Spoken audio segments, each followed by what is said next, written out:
Hey everybody, I am back again for another recap from last night's message at the Oasis. And let me tell you, it's been a transformative experience for many of us because we feel God stretching us to think differently, to see differently, and ultimately to become different. And we've been in this sermon series called The Power of One. And last night we talked about the power of one decision and how one decision can change the very trajectory of your life.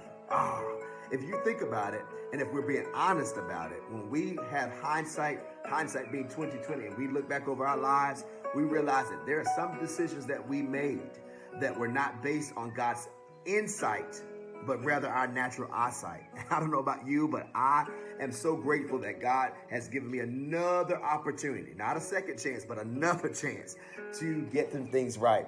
And we were in Matthew chapter 13, the parable of the weeds, W-E-E-D-S, and wheat, W-H-E-A-T. And if you know anything about wheat and weeds, wheat is very sustaining and weeds are very draining. And in this story, an enemy had come and sown weeds amongst the wheat. And the servants of the house come to the owner and say in verse number 28, "Do you want us to go and gather up the weeds?" Now, I thought that was a very interesting question because I would have probably asked, do you want us to go find the person that did this? In other words, do you want us to go take care of business? Do you want us to go handle things, right? And that would probably have not been the best decision. But in verse 29, he says, "No, lest in gathering the weeds, you root the wheat up also."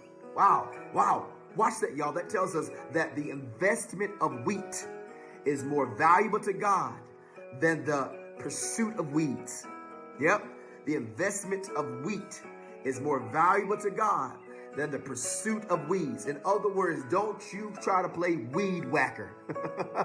Don't you try to go handle business. Don't you try to take things on your own because you're going to make a mess of stuff. But the investment of wheat is more important to God than the pursuit of weeds. Now, I love that because if you know anything about weeds or donko, or darno or cockle, whatever they want to call it, and wheat, is that it's very hard to tell the difference between the two until it matures, right? It's very hard to tell the difference between the bad stuff and the good stuff until it matures. And let's be honest, all of us got some wheat and some weeds in us, and that God is still working with us to take care of things. And if you try to go play weed whacker with your life or somebody else's life, we run the danger of in getting rid of the bad stuff and also getting rid of the good stuff before it's finally matured. And if you look at the last verse, in verse 30, the owner or God basically says, "Let both grow together until the harvest, and I will take care of business," right? You let them both grow together.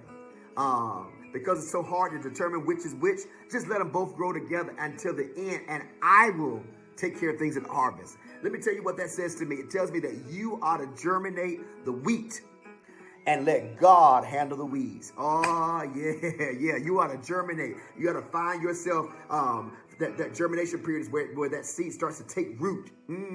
You ought to begin to germinate your own roots in the things of God, whether that be praying or fasting or getting into a Bible study or reading the Word on a consistent basis. You ought to germinate the wheat and let God handle the weeds.